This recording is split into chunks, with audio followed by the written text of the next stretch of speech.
All right, St. Louis. We're getting ready to go to school, St. Louis. I'm going to take my time, make sure you understand what I'm trying to get you to understand. Because if we don't go to school, St. Louis, we're not going to have the necessary tools needed in order to defeat what's been destroying us. St. Louis, as well as Chi-Town, the Bahamas, New York, Oregon, Florida, Alabama, Georgia, Virginia. We must begin to understand that we never understood. And I'm going to tell you why we never understood. Many believe that the world was formed 13.8 billion years ago, which I can somewhat agree with that in a sense, but not based upon years, based upon power. In other words, if the earth itself, meaning the first living organism, is about 4.5 thousand years old, that tells me that we are so far from the truth, meaning 13.8 billion years. So there's no comparison as it relates to power. So based upon our illiteracy and inability to understand, we look at the world based upon years. So in other words, we have a life expectancy of probably 60 to 80 or 70 to 90 years. Compared to 13.8 billion years, there's no comparison. That means that we are so far from the truth in power. We're talking about, I'll give you 100 years versus 13.8 billion years in power.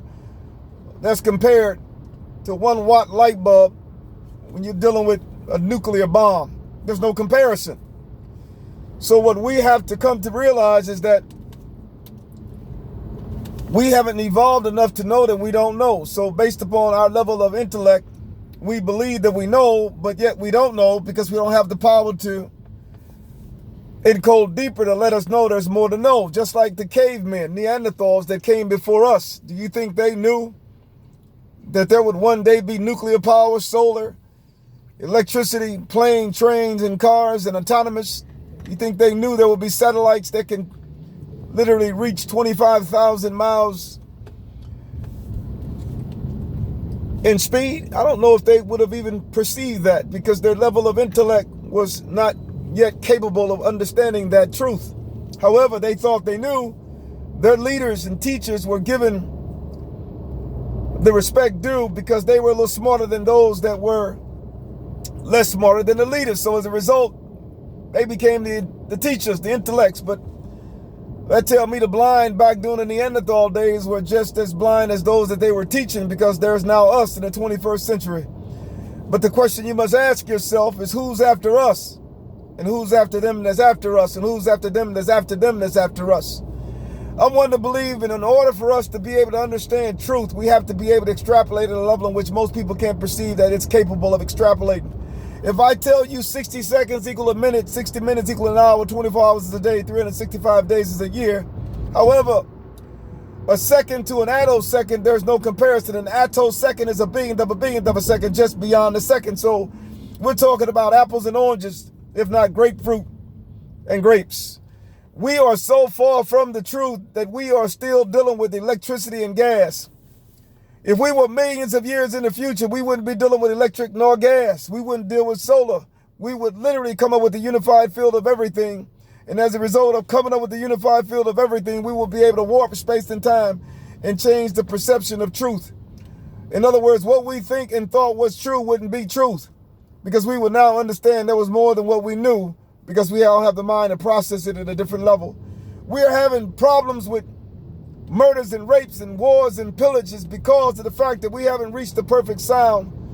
The perfect sound would literally cause us to reconfigure the broken glass that's literally crashing all around you. But yet you think it's supposed to crash. Somebody's supposed to pick it up, put it in the trash, and subsequently supposed to discard the trash. That's not how it works.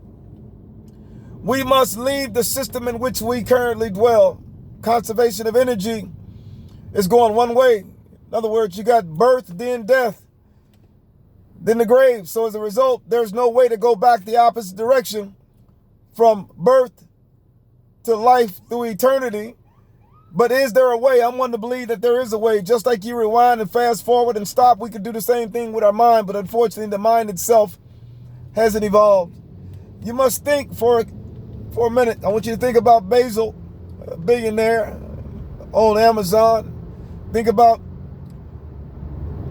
Richard Branson, another billionaire. They took a trip to space. They went beyond the Earth orbit in a plane or in a spaceship.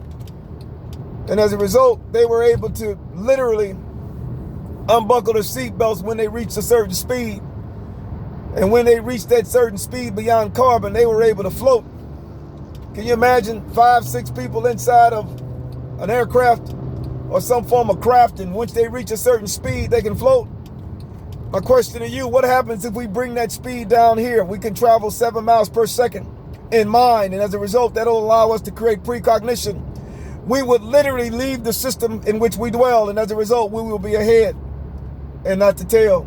We will be first and not last. We will be the beginning and not the end. Unfortunately, we are on a trajectory towards death because of the laws of thermodynamics, entropy, increased chaos, and disorder. Everything that we built thus far is built to break. We got semiconductors, transistors, but they break. We got cars, trains, and planes, but they break. All of us are made of the same material at the periodic table, 120 elements, if not more. But the question is, what is it that we don't know?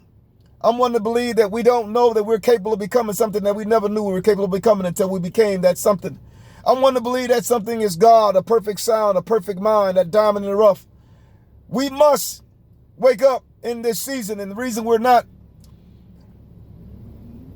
doing the things that we're capable of doing is because we have not the mind to know there's something to do. You're like, in other words, you possess so much power intellectually, but you don't know how to use it because you don't know that's the truth. The reason people are hallucinating and doing the things that they do, and the people that are homeless and the mental institutions and all kinds of things are going on, is because they got such a powerful mind and they can't fly, can't use it. However, there's those that are not in the hospital that are out here that also have powerful minds and don't know how to use it. We are so far from the truth. We've been following deception. We come up with so many different religions. Everybody's trying to believe in something. Everybody want to be like Mike, but yet you fail to realize there's a diamond that's dwelling within us all. And once we come to the realization of this truth, we will be able to shine like we never shined before. We have the ingredients to do all that we are capable of doing, but yet we don't understand there's something to do because there hadn't been anyone before us to come back and tell us how to do it. I'm telling you now, the time is not tomorrow, the time is today. Failure is not an option. We got too much at stake. Our grandbabies, our grandchildren, our great-grandchildren, our children, our family, our friends, those that we don't know, those that we do know. We must help those that have not a clue. And once we all collectively come together, black, white, green, and blue, polka dotted, color makes no difference because we all one once we fuse at the molecular subatomic level where we can magnify an object billions of times and be able to see it face to face. So I just want to come on for a moment just to let you know you got a brother here in Florida that's going to fight for you. Alabama, no question Georgia, no question St. Louis, as well as Chi-Town. Tanya's in the house. New York, I'm here and I'm fearless and I'm not afraid of nothing. Until next time, shout out to my grandbaby Noah, my son Winton, Dad, love your son, Catherine, my daughter Zion, grandson Now, Gabe, Walter, and Danielle. Till next time, God bless.